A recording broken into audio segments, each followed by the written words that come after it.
പോത്തനൈക്കൻ ചള്ള വണ്ടിത്താവളം സ്വദേശികളായ 13 വയസ്സുള്ള അഭിനവ് കൃഷ്ണ, 15 വയസ്സുള്ള അജി എന്നിവർ ആലാംകടവ് പാലത്തിന് സമീപം ചിറ്റൂർ പുഴയിൽ കുടുങ്ങിയതിനെ തുടർന്ന് നീണ്ട 1.5 മണിക്കൂർ നേരത്തെ പരിശ്രമത്തിന് ശേഷം ഫയർഫോഴ്സ് രക്ഷിച്ചു.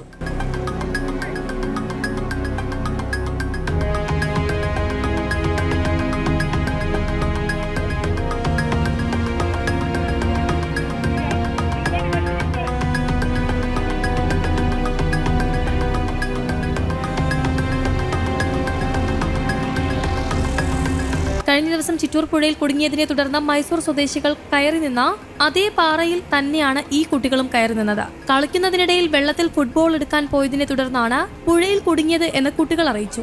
ചിറ്റൂർ ഫയർഫോഴ്സും പോലീസും ചേർന്നാണ് രക്ഷാപ്രവർത്തനം നടത്തിയത്. തമിഴ്നാട്ടിൽ ആളിയാർ വൃഷ്ടിപ്രദേശത്ത് മഴയുള്ള സാഹചര്യത്തിൽ കൂടുതൽ ജലം മണക്കടവിൽ എത്തുന്നതായും ഇതേ തുടർന്ന് മൂലത്തറ റെഗുലേറ്ററിന്റെ ഷട്ടറുകൾ ക്രമാതീതമായി തുറക്കേണ്ടി വരുമെന്നതിനാൽ ചിറ്റൂർ പുഴയിൽ ജലനിരപ്പ് കൂടാൻ സാധ്യതയുണ്ടെന്ന് തീരദേശവാസികൾക്ക് ജാഗ്രതാ നിർദ്ദേശമുണ്ടായിരുന്നു.